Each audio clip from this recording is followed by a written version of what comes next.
네. 1절. 그러므로 사랑을 받는 자녀 같이 너희는 하나님을 본받는 자가 되고.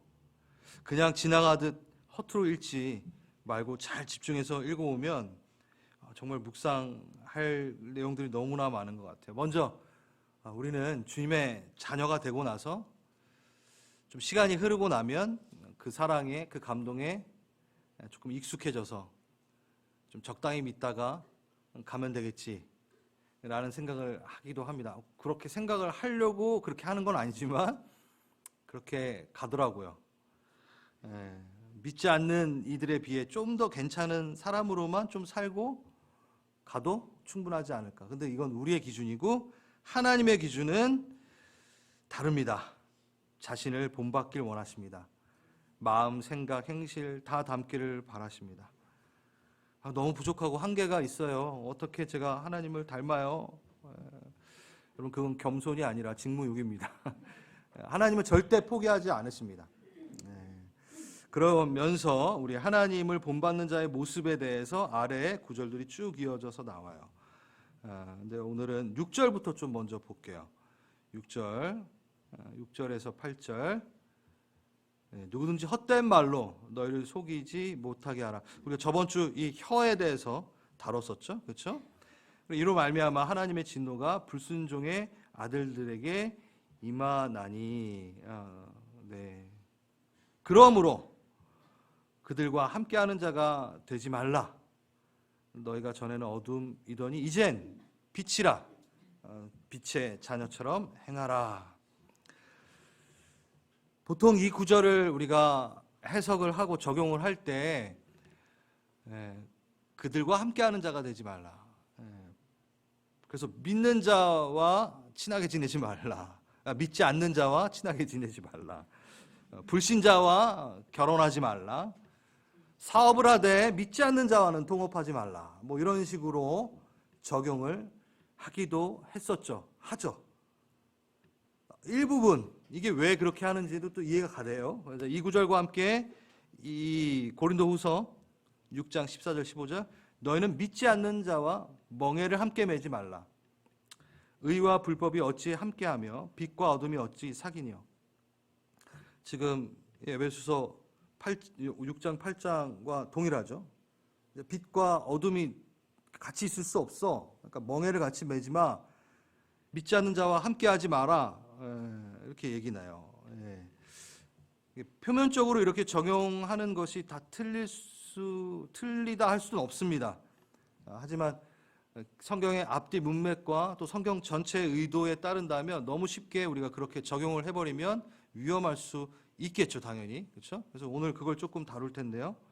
우선 빛의 자녀가 되면서 옛사람의 옷을 벗었어요, 우리. 그렇죠? 그리고 새 사람의 옷을 입었어요. 그 새 사람의 옷, 그 옷의 원단은 뭐였죠? 거룩이라는 원단으로 우리를 지금 입으셨습니다. 그래서 그 옷을 입은 자는 새로운 빛의 생활 양식을 당연히 한다라는 것, 반드시 할 수밖에 없다라는 것, 그건 지극히 당연하다라는 것을 우리가 한 2주 동안 해왔어요. 그렇죠? 그 거룩은 저번 주 그 거룩은 나의 어떠함에서부터 결정이 되지 않았죠. 그렇죠?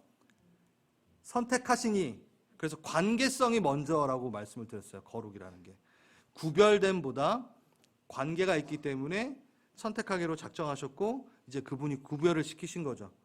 근데 그 구별된 그들에게 그 안에 내재되어 있는 어떠함에 의해서 구별되는 게 아니에요. 다 똑같아요. 근데 특별한 것은 관계를 맺고 외부에서 그 존재 가치를 인정하고 떼어놓은 거죠.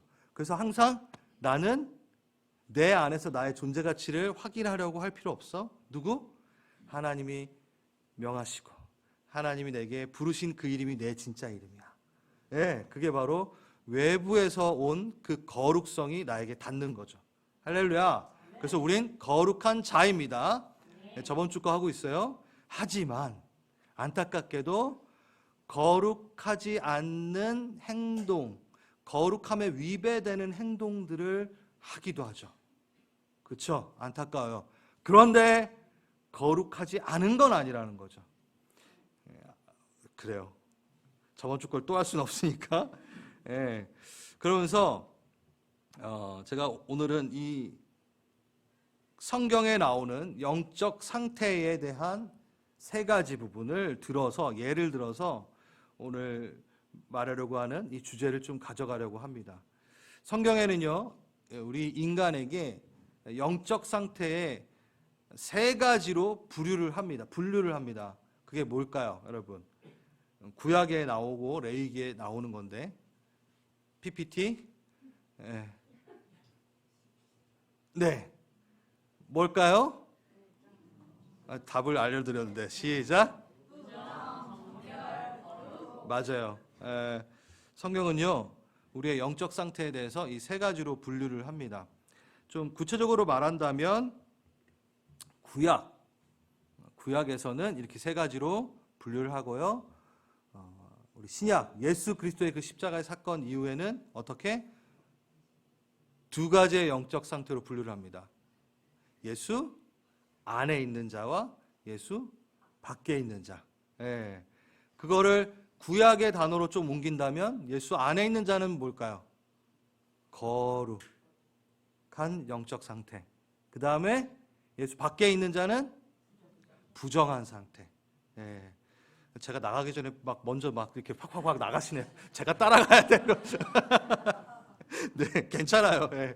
왜냐하면 여러분들이 빨리 대답을 할 수 있게 우리 PPT 담당하시는 분들이 배려를 하시는 것 같아요. 그러면 정결은 어디 갔어요? 여러분, 아까 답 나왔잖아요. 자, 그 다음 보십시오. 보겠습니다. 그 다음, 정결은 사라지지 않았어요. 이게 되게 위험해요. 자, 거룩한 자가 됐어요. 이제 우리는 영적 상태 두 가지로, 신약 시대 때는 두 가지로 분류가 돼요. 그런데 그 구약에 말하는 그 영적 상태의 세 가지 분류 중에 정결은 어디로? 거룩한 자가 행해야 되는 삶으로 간 거예요. 정결해가지고 거룩이 아니라 이젠 하나님 예수 그리스도가 오심으로 그 거룩한 안에서 우리는 정결한 삶을 살게 됩니다. 이 얘기를 좀 해드리려고 합니다. 정결을 무시해서는 절대 안 되고, 두 가지로 분류됐으니까 정결 사라져버렸어 이러면 안 돼요. 정결을 무시해서도 안 되고, 정결에 힘쓰는 것을 구원을 얻기 위한 활동으로 오해해도 안 됩니다. 자, 이게 무슨 얘기냐? 구약 시대에는 제사, 하나님을 만나기 위해 인간의 선에서 준비할 수 있는 최고의 상태가 뭘 것 같아요, 여러분? 정결이에요. 인간의 선에서 최선을 다해서 영적 상태를 만드는 것이 뭐요? 정결이에요. 그래서 이스라엘 백성이 그 거룩한 회중에 머물기 위해선 뭐에 힘써야 돼요? 정결케 되기 위해 힘썼어야 돼요. 부정함을 벗어 정결에 힘써야 됐어요. 그래서 율법을 지켜내고 무엇보다 이방인들과 함께하지 않았어요. 오늘 무슨 얘기할지 이렇게 좀 이렇게 오시죠? 병든 자 만지지 않았어요. 죽은 자, 회칠한 무덤. 무덤이 왜 회칠을 했는지 아시죠? 하얀색으로. 저기는 무덤이 있어. 그러니까 피하라고 회를 칠해놓은 거예요. 하얀색으로. 그러니까 접근하지 않는 거죠. 부정을 온 신경을 다 써가며 피합니다. 그래 정결을 유지하는 거죠. 그래서 정결은 가변적이에요.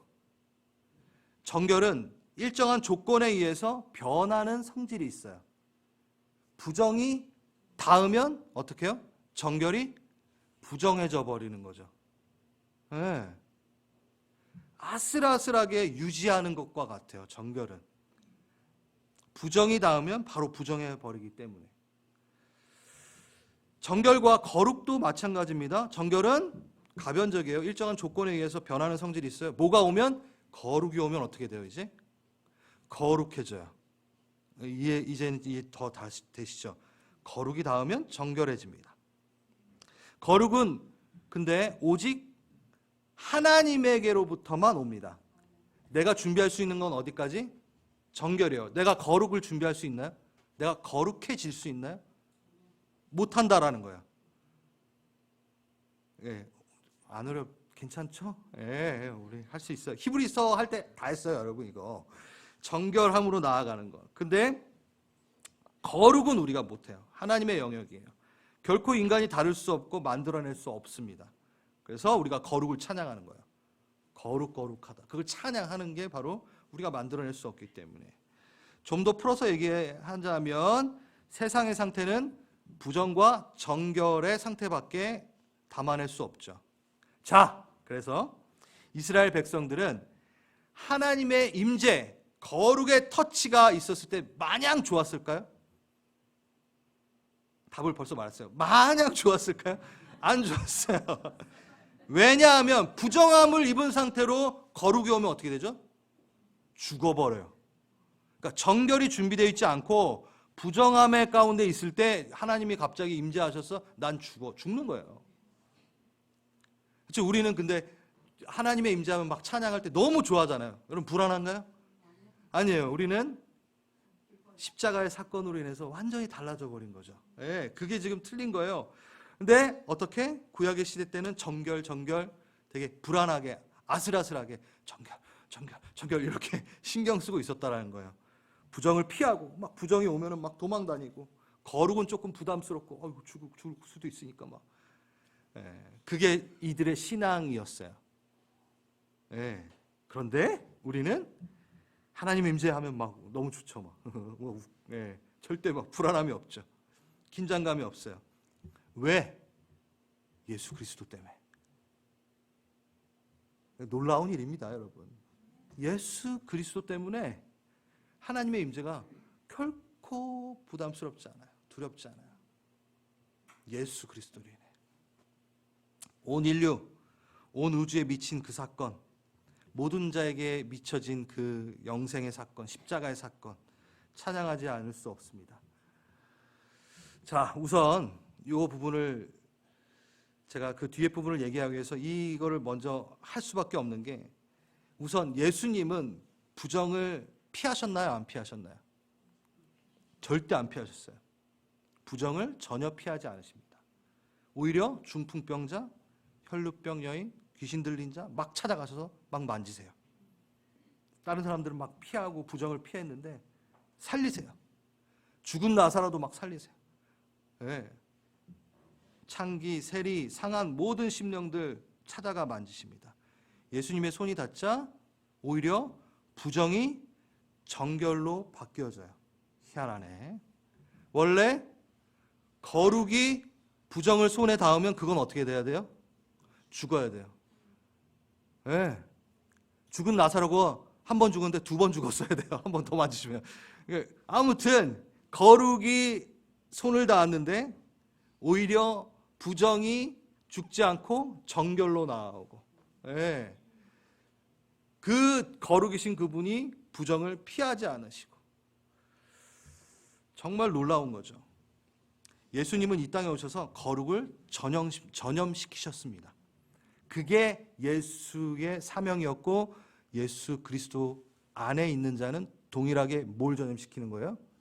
거룩을 전염시키는 거예요. 그게 십자가의 사명이죠. 십자가의 은혜죠. 그래서 한국에 복음이 들어왔을 때 기독교를 연병이라고 했어요. 전염병. 진짜로. 예. 전염시키는 거예요. 뭐를? 거룩한 빛을. 부정함이었던 우리가 예수님을 만나자 거룩이 한 번에 이루어집니다. 그게 신분의 변화. 저번 주에 했던 거. 그 다음에 어떻게? 그리고 이제 신분의 변화를 가진 자는 거룩해졌기 때문에 정결이 없어진 게 아니라 정결한 삶은 스킵된 게 아니에요. 예?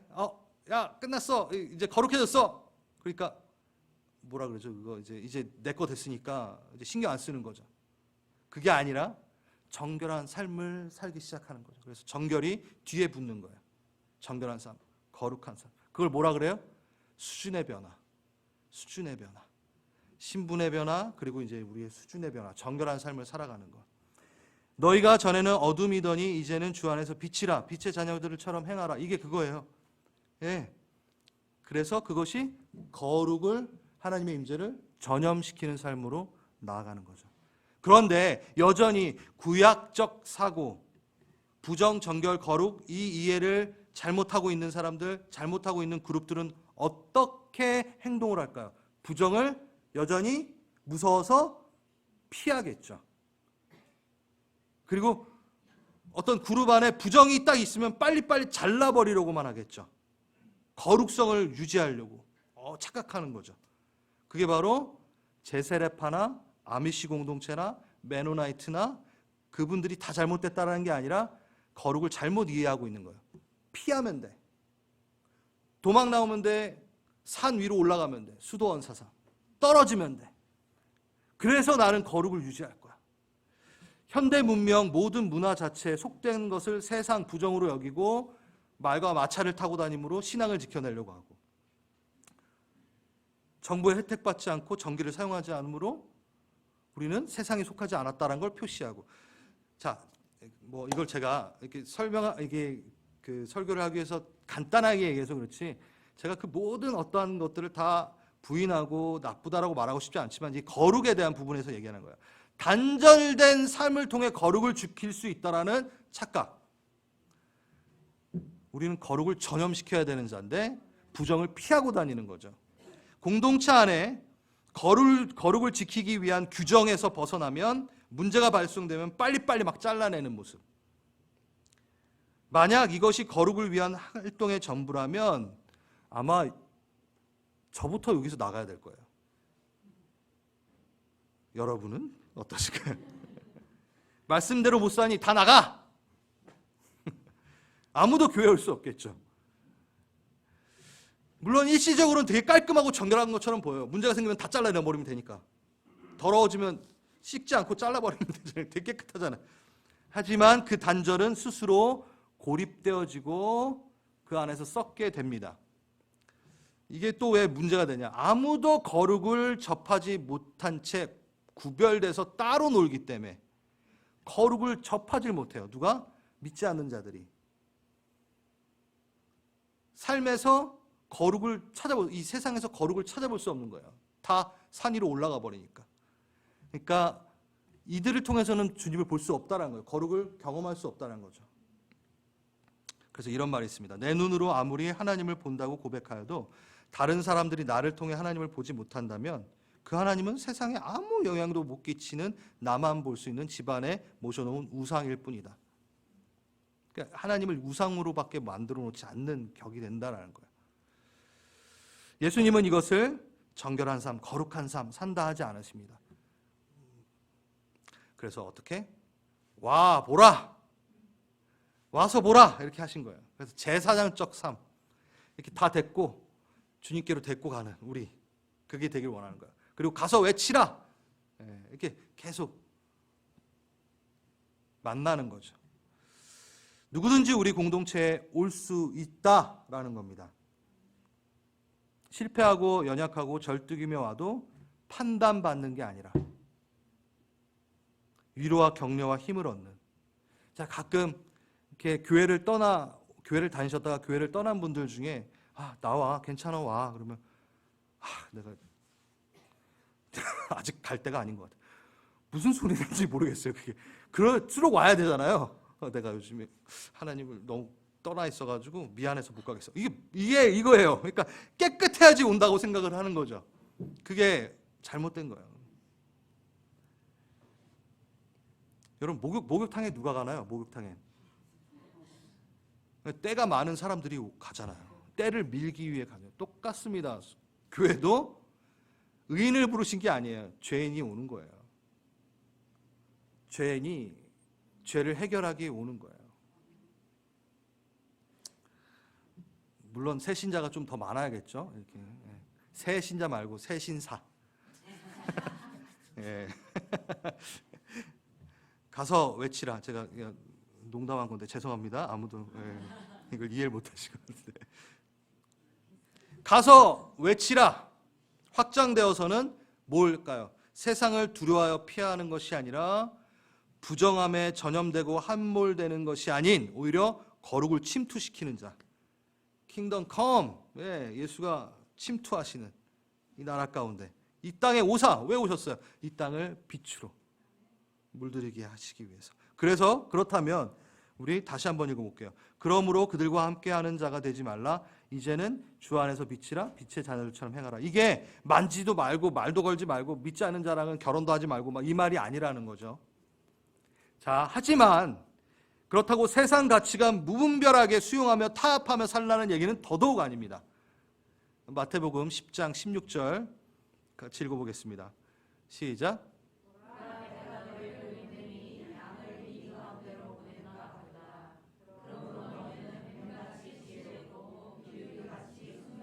여러분 이 구절 많이 들어보셨잖아요. 이 구절이요, 자신의 편의에 맞춰서 이해관계 안에 그 이윤, 그 세속적인 수단을 다 써가면서 일부 불법과 부정을 적절하게 써가면서 지혜롭게, 뱀처럼 지혜롭게 살아라, 이 얘기가 아니에요. 이거 이렇게 적용하시는 분 이상한 분들 많아요. 다시 세상에서 뒤처지면 안 되니까 세상 방법을 약간씩 써야 돼. 뱀같이 지혜롭게, 이렇게 하면 안 돼요, 여러분. 자, 이 얘기는 뭐냐? 거룩한 삶에 위배되는 것, 타협하지 말라. 그 얘기 맞아요. 그렇죠? 이 얘기는 뭐냐면 복음 들고 나가는 제자들에게 대한 아비의 마음이에요. 내가 키워냈고 훈련시켰던 애들인데 이제 복음 전하러 이제 나가는데 어린아이를 보낸 것 같은 그 마음을 얘기하신 거지. 세상 사는데 조금씩은 세상 방법으로 뱀처럼 지혜롭게 해야 돼. 제가 이걸 이렇게 말하시는 분을 봤기 때문에 제가 너무 놀라가지고 말하는 거예요. 아니에요. 자, 예수 그리스도의 마음, 어떻게 이들이 지혜롭게 또 순전하게 이 세상 가운데서 거룩으로 침투되는데 부정함에 압도되지 않고 또 부정을 피하지 않고 어떻게 그렇게 가게 할 수 있을까? 주님이 고민이 많으셨겠죠. 그러니까 그 마음에 내가 이리 때에게 양을 보내는 듯한 그 마음으로 보내신 거예요. 자, 그것을 이렇게 훈련시키셨습니다. 봅시다. PPT 다음. 좋습니다. 감사합니다. 너무 좋습니다. 단절, 절제, 분별, 창조. 이게 뭘까요? 제가 정말 짧게 한번 예전에 우리 그 주일학교 선생님들과 얘기를 잠깐 나눈 적이 있고, 우리 자녀들 이렇게 키워야 된다라고 하면서 제가 한번 설명을 드린 적이 있어요. 근데 이게 자녀들만을 위한 얘기가 아니에요. 자, 한번 봅시다. 저희 오늘 이 그들과 함께하는 자가 되지 말라, 이거를 잘 풀어내기 위해선 과정이 필요합니다. 단절, 절제, 분별, 재창조, 창조. 여러분, 유아기 때 자녀에게 아무거나 막 먹이나요? 그러지 않죠. 육체는 단절과 절제, 분별 엄청 신경 쓰는데 우리는 영은 그렇게 신경을 안 써요. 우리 아이들의 영이, 그러니까 우리 아이들이 초콜릿 안 먹이고 막 그 아무거나 안 먹이는 거는 엄청 부모들이 신경을 쓰는데 우리 아이들의 영이 어떻게 자라나야 되는지는 잘 신경을 안 쓴다는 거죠. 오히려 우리도 마찬가지예요. 여러분들 뭐 좋은 거 엄청 먹으려고 노력하시고, 그게 나쁘다라는 건 아니지만 안 좋은 거는 안 먹으려고 하시고 막 그건 엄청 신경 쓰시는데 내 영은 뭐와 단절돼야 되고 뭘 분별해야 되는지는 별로 신경을 안 쓰는, 지혜롭지 않은 거죠. 단절, 한번 예를 들어보겠습니다. 자녀들의 경우에는 음란물, 폭력물, 이게 분별이 되나요? 아니에요. 절제, 분별이 필요한 게 아니라 단절이 필요합니다. 그러니까 이거를 잘 적용을 해야 돼요. 가치 기준이 설정되어 있지 않은 아이들에게 교육을 해야 돼요. 깐난 애기한테 초콜릿 막 물려주면 안 되잖아요. 그렇죠? 걔가 그거를 알아서 안 먹나요? 단절을 시켜야 됩니다. 단절과 함께 교육이 이루어져야 자녀들이 나이가 찼을 때 그제서야 이제 뭐 할 것 같아요? 절제할 줄 알고 분별이 가능해집니다. 자, 지금 제가 애들 얘기만 하니까 저런 눈을 감으시는 분들이 계시는데 여러분 얘기입니다. 일정 기간 여러분 단절을 통해 우선순위를 회복하셔야 돼요. 내 영에 단절돼야 되는 것들이 분명히 있는데 그걸 내 영이 아무거나 섭취하고 있을 땐 단절하셔야 돼요. 그래서 일정 기간 그 단절을 통해 우선순위를 회복하고 그 단절에 그 빈 공간이 생길 때 계속 악한 것이 차였을 때 단절을 하면은 거기가 뻥 뚫릴 때 뭘 집어넣어요? 순기능, 정결을 집어넣어, 채워넣어. 그게 바로 여러분의 훈련이 필요한 겁니다. 신앙의 경우에도 결단의 자리에서부터 하나님이 가르치시고 하나님이 훈련시키시는 거예요. 결단을 하셔야 돼요. 그러니까 단절이 있어야 돼요. 무엇으로부터 단절해야 되는지 여러분 살면서 고민하셔야 돼요. 악의 모양, 습관, 죄, 자기 연민, 적당한 충성 이런 건 단절하셔야 돼요. 그 부분에서는 분명히 그들과 함께하는 자가 되지 말라에 대한 부분이 적용되는 부분이 있어요. 함께하면 절대 안 되는 단절의 부분이 있다라는 거예요. 아무거나 허용하면 안 된다는 거예요. 그리고 이제 이 단절로 설정을 그대로 두어야 하는 것이 분명히 있고 그 안에서 이제 절제로 나아가야 되는 부분이 있는 거죠. 뭘까요, 여러분? 미디어 같은 경우. 여러분 미디어 금식을 한번 해보세요. 그럼 내가 얼마나 미디어에 옥매어져 있는지를 판단하게 돼요. 그럼 거기다 뭘 집어넣어야 되는지를 깨닫고 거기에 넣어요. 세팅을 해요. 그러면 평생 미디어 안 볼 겁니까? 아니요. 그걸 내가 건강한 걸 집어넣음으로 내가 절제하고 분별해야 되는 게 뭔지를 알겠다 하면서 훈련되어지는 거죠. 저희 하엘이 같은 경우에는 그것이 훈련이 되는 거예요, 여러분. 여러분이 아니라 되는 거예요. 일주일에 한 번만 계속해서 아이패드 넣어. 일주일에 한 번이야. 네. 왜? 어리니까 본인이 스스로 그것을 조절 못하니까 단절을 시키고 그 훈련을 시켜요. 그러면 우리가 그것을 계속 말하지 않아도 이제는 하엘이는 절대 주중에는 아이패드를 꺼내지도 않아요. 그러니까 훈련이 이미 된 거죠. 그러니까 본인이 이제 뭐예요? 절제하고 분별할 수 있게 되는 거죠. 그러니까 어린아이도 이렇게 한다라는 거예요. 그렇게. 그런 방법으로. 그 과정 안에서 성경적 세계관을 가지고 분별하기 시작합니다. 그래서 절제와 분별이 같이 이루어지겠죠. 미디어의 경우 여러분 어떻게 하겠어요? 이제 절제가 되고 분별을 하기 시작합니다. 그러니까 다양한 컨텐츠들에 대해서 이게 성경적인 가치관인가 아닌가를 그 성경적 가치관이라는 안경을 끼고 볼 수 있는 눈이 생긴 거예요. 그래요. 여러분들이 뭔가 이제 단절을 해요. 이제 안 보세요. 전 이제 안 봐요. 넷플릭스 그거 공유가 안 돼가지고 저 매번 말하지만 그때부터 전 이제 못 봐요. 맨날 친구 거 빌려서 보다가 이제 못 봐. 그러니까 단절이 되더라고요. 단절이 되네. 그리고 나서 이제 뭐요?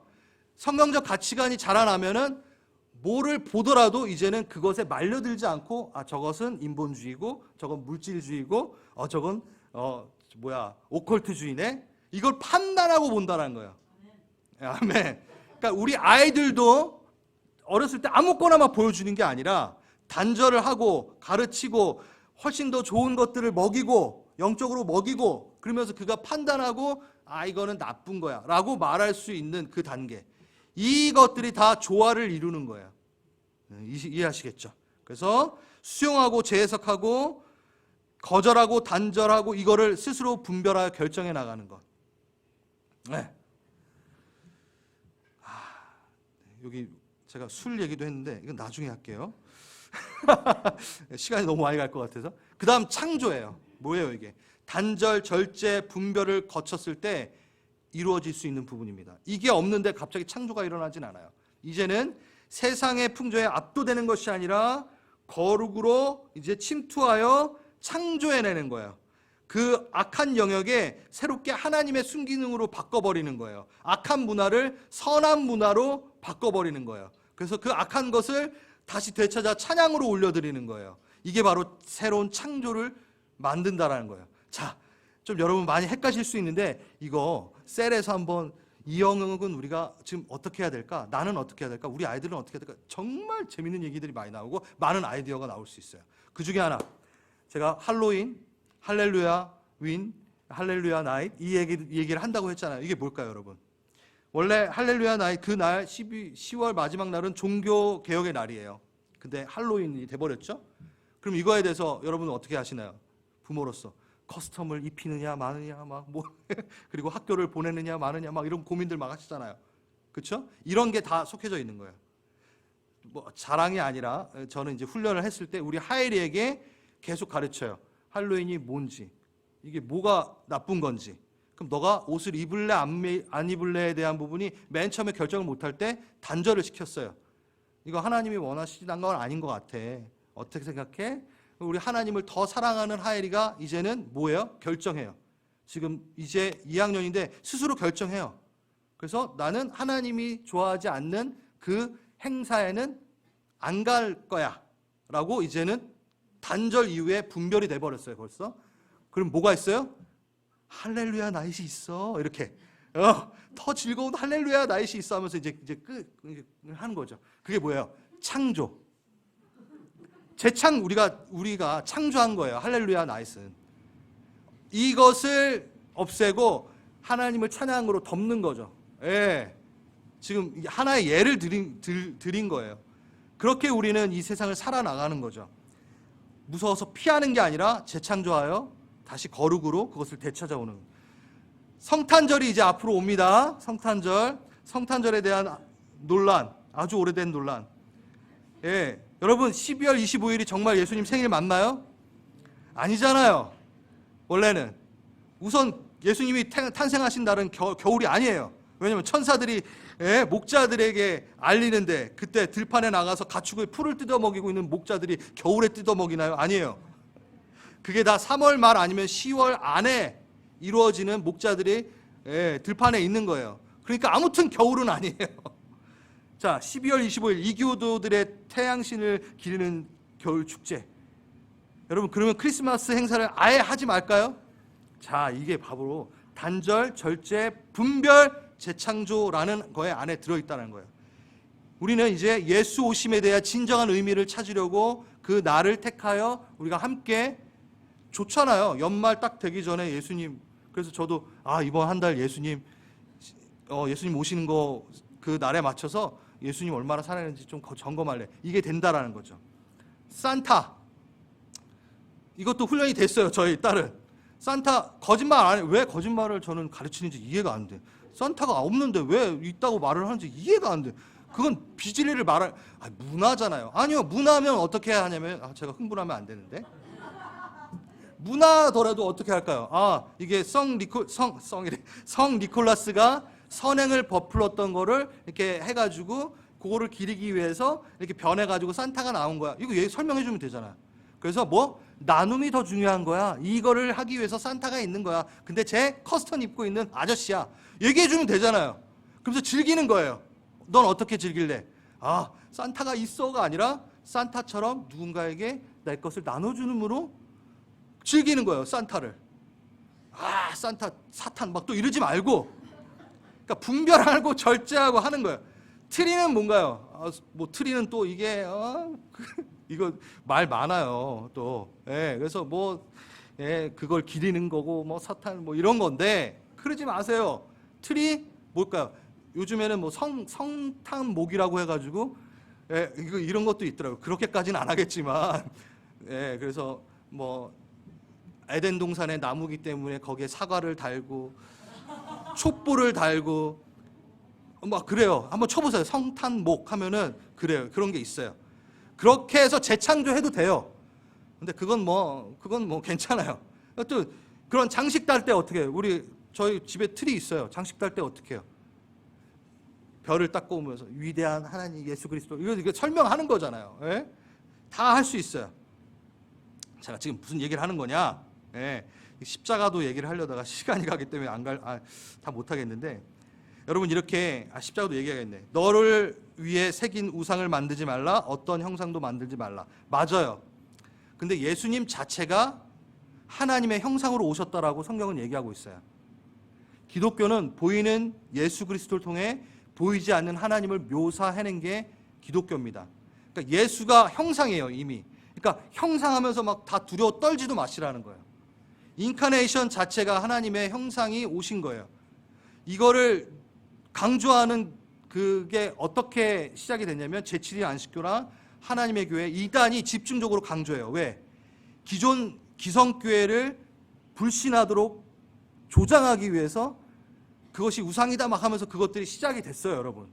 그러니까 이런 부분이 단절이 돼야 된다. 그럼 내가 십자가를 두고 이걸 우상이라고 절대 생각하지 않고 예수 그리스도를 내가 마음에 두고 예수 그리스도 우리의 형상이니까 예수 그리스도가 우리에게 오심에 감사하면 돼. 이 정도면 되는데 안식일을 안 지켰으니까 또 왜 유월절은 안 지키냐, 막 이게 시비 걸기 시작하는 거죠. 기존 교회의 어떠한 기성교회에 대한 불신을 조장하기 위해서 이단들이 많이 사용하는 거죠. 그때가 제가 그게 다 잘못됐다라는 건 아닌데 이게 부족한 거예요. 단절해야 될 게 무엇이 있으며 절제해야 되는 것은 무엇이며 그것을 분별해야 되는 것은 무엇이며 다시 재창조하여서 우리 안에 새로운 해석으로 그것에 의미를 두어 가져가는 것은 무엇이며 결단할 수 있어야 된다는 거예요. 그래서 교회는 해석 공동체입니다. 제가 오늘 설교 가이드 이렇게 드린 거 보면은 나와 있는데 교회는 해석 공동체. 이게 무슨 뜻이냐? 함께 해석해 나간다라는 거예요. 함께 고민하고 함께 해석해 나간다. 다양한 신앙 환경이 있죠. 그래서 하나님의 공의에 대해서, 하나님의 사랑에 대해서 치우쳐 묵상하시는 분들도 있습니다. 내가 예전에 아버지에게 사랑을 한 번도 받아보지 못했어. 그게 있어서 공의의 하나님만 기억하는, 이렇게 좀 편중되어 있는, 결핍되어 있는 신앙 가치관을 갖고 있을 수 있어요. 그럴 땐 우리가 어떻게 하죠? 셀에서나 묵상 나눔을 통해서 다른 이들의 묵상을 들으며 해석 공동체가 되는 거예요. 자기 혼자만의 하나님의 해석이 아니라 공동체 안에서, 그 기준 안에서, 바른 티칭 안에서 같이 해석해 나간다라는 얘기예요. 그게 해석 공동체예요. 중요합니다. 여러분, 신앙을 가지려면 해석 공동체 안에 속해야 돼요. 자기 혼자 있으면 그런 단절과 절제와 분별, 창조에 상당히 어눌해지기 때문에 함께 있는 거예요. 그 다음에 끊임없이 삶의 현장에서 주님과 동행하며 물어보고 배우고 깨닫는 거예요. 이게 해석 공동체의 장점입니다. 레위기만 보더라도 여러분 제사의 방법이 쭉 나와 있잖아요. 그 적혀져 있는 대로만 제사를 드리려면 못 드려요. 세부 사항이 없기 때문에. 이건 무슨 얘기냐? 그 신앙의 삶을 통해서 그 길을 같이 가면서 같이 해석해 나가는 능력을 공동체가 갖고 있다라는 거예요. 그래서 우리는 해석 공동체입니다. 그래서 함께 뭐 할 줄 알아야 돼요? 뭘 단절해야 될지 토의할 줄 알아야 돼요. 뭘 분별해야 될지, 뭐를 절제해야 될지, 또 어떤 것은 거룩으로 침투를 어떻게 할 것인지 아이디어를 같이 갖고 있는 해석 공동체가 돼야 됩니다. 신앙의 요소, 함께 성경적 공동체적 정의를 내려가며 나아가는 것. 그 율법주의를 피할 수 있어요. 우리가 한번 했었죠. 어떤 해석 공동체의 일들을 한번 만들었나요? 하가 묵상. 깨십시오, 여러분. 우리가 묵상하면 딱 하나밖에 없었어요. 뭐였어요? 관찰, 해석, 적용, 무조건 적용 나와야 되고 이게 쫙 있었잖아요. 이게 아니면 묵상이 아닌 것처럼 우리가 여겨왔었단 말이에요. 이건 율법주의로 가기 쉬워요. 그러니까 해석 공동체는 우리의 상황에, 우리의 때에 어떻게 묵상이 진짜 어떤 의미인지 그래가지고 읍조리다를 갖고 왔죠. 그래서 그 전에 했던 건 잘못됐다라고 말하는 게 아니라 풍성해진 거죠. 그 해석 방법도 있지만 진짜 성경에서 말했던 묵상은 하가였다. 진짜 씹어 먹어, 곱 씹어 먹어 말할 수 있고 선포해야 되는 게 묵상이다 라고 우리가 하면서 하가 묵상을 했었죠. 뭐 이런 것들을 얘기합니다. 한마디로 말해서 해석 공동체는 율법주의를 벗어날 수 있어요. 정죄를 벗어날 수 있어요. 트리를 해 집에? 뭐 아니라는 거예요. 그러니까 그 해석 공동체가 필요하다는 거예요. 말하고 싶은 것은 여러분들, 제가 이렇게 열심히 막 침을 튀기면서 얘기했던 거는 여러분이 신앙 안에서, 이 공동체 안에서 단절, 절제, 분별, 창조를 함께 고민하며 신앙을 쌓아나가시고 신앙의 즐거움을 누리시길 바랍니다. 아멘. 그래서 부정에 대해서 무서워하고 도망 다니는 게 아니라 어떻게 저 부정을 거룩으로 만들어 버릴까? 근데 단절돼야 될 거는 단절해야 되고, 이거를 가져가시면 너무 좋을 것 같아요. 하나님은 우리가 누리고 맛봐야 될 것에 대한 기준이 분명히 있어요. 앞에서 말했던 것처럼 나를 본받으라. 그 기준이 분명히 있으니까 그 기준을 향해 가는 거죠. 세상이 아무리 대세, 예? 세상이 그렇게 간다 하더라도, 시대 정신이 그렇다 하더라도 우리는 믿음의 기준으로 내가 시대의 정신이다 라고 쓸 수 있어야 되는 거야. 아멘? 예. 노아가 그랬잖아요. 여러분, 노아가 방주를 만들 때 모든 시대 정신은 쟤 뭐 하는 거야? 쟤 지금 비가 한 번도 안 왔는데 쟤 뭐 만드는 거야? 저걸 왜 만들어? 시대 정신은 걔래 노아를 어리석다 막 얘기했잖아요. 근데 믿음의 기준을 두고 내가 시대 정신이라고 했을 때 달라지잖아요. 그때 평가는 뭔가요? 나중에 또 시대 정신은 노아의 홍수 사건이라고 얘기하겠지만 우리는 노아의 무슨 사건이죠? 방주 사건이잖아요. 그러니까 시대는 노아의 홍수 사건밖에 못 봐요. 심판, 하나님이 다 그냥 물로 다 죽였어, 이것만 봐요. 근데 믿음의 기준으로 보는 사람들은 노아의 방주 사건, 구원을 이루기 위한 그 사건에 대해서 우리는 본다라는 거죠. 이런 시대 상황 안에서도 성경적 가치관으로 보는 눈이 달라진다는 거야. 안경. 예. 이 훈련을 통해 성경적 가치관의 안경을 쓰시도록 노력을 하시는 거죠. 그게 바로 예수 그리스도를, 하나님을 닮아가는 것입니다. 예. 그래요. 그 다음에 이제 3절에서 6절까지 쭉 나와요. 우리가 저번 주에 했던 비슷한 내용들입니다. 그리고 나서 이제 1절로 다시 돌아가겠습니다. 그러므로 사랑받는 자녀같이 너희는 하나님을 본받는 자가 되고. 여러분, 왜 본받아야 할까요? 이제 끝났습니다, 여러분. 왜 본받아야 할까요? 여러분, 왜 본받고 싶은가요? 여러분, 정말 솔직히 본받고 싶으신가요, 근데? 하나님이 보시기 좋았더라. 하나님의 그 의견에 더 가까이 가기 위해서. 맞아요. 그런데 2절은 이렇게 설명합니다. 하나님을 본받으라 하고 나서 그 사랑을 본받으라. 물론 이것은 하나님의 사랑을 본받아 사랑을 하라라고 얘기도 있지만 저는 이렇게 생각해요. 사랑하기 때문에 본받는 거야 라고 얘기하고 있는 것 같아요. 너 왜 예수님 본받으려고 하니? 예수님 사랑하기 때문에, 하나님을 사랑하기 때문에 본받으려고 해요 라는 그 답을 원하시는 것 같아요. 그게 가능하지 않고 본받을 수 있나? 왜 본받을 수 있죠. 사랑하지 않고 본받을 수 있죠. 여러분, 그 사랑 없이 어떻게 본받을 수, 억지로 할 수 있잖아요. 두려워서 할 수 있는 거예요. 근데 그거 원하지 않아요. 하나님은 사랑해서 나를 본받으라. 오늘 예배 여러분 솔직히 말해서 어떤 마음으로 오셨어요? 주일이니까. 감사합니다. 주일이니까 오셔서 안 오시는 분도 있는데. 그런데 하나님은 그걸 하나 더. 주일이니까 오는 거 말고 나 사랑해서 나랑 대화 나누고 내 안에 위로받고 격려받고 너가 나 사랑해서 여기 앉아 있었으면 좋겠어. 이 얘기 하시는 거예요. 예수를 본받으라. 단절, 절제, 분별, 창조 막 제가 이거 막 쓰다가 주여, 주님을 사랑하지 않는데 이거 해봤자 정말 의미가 없는 것 같아. 이런 생각이 들더라고요. 예수님의 존재. 여러분, 우리가 하는 이런 행동들, 좋은 행동들을 통해 예수를 사랑하기 때문에 안 하고 나의 더 나은 삶을 살기 위해 할 수도 있거든요.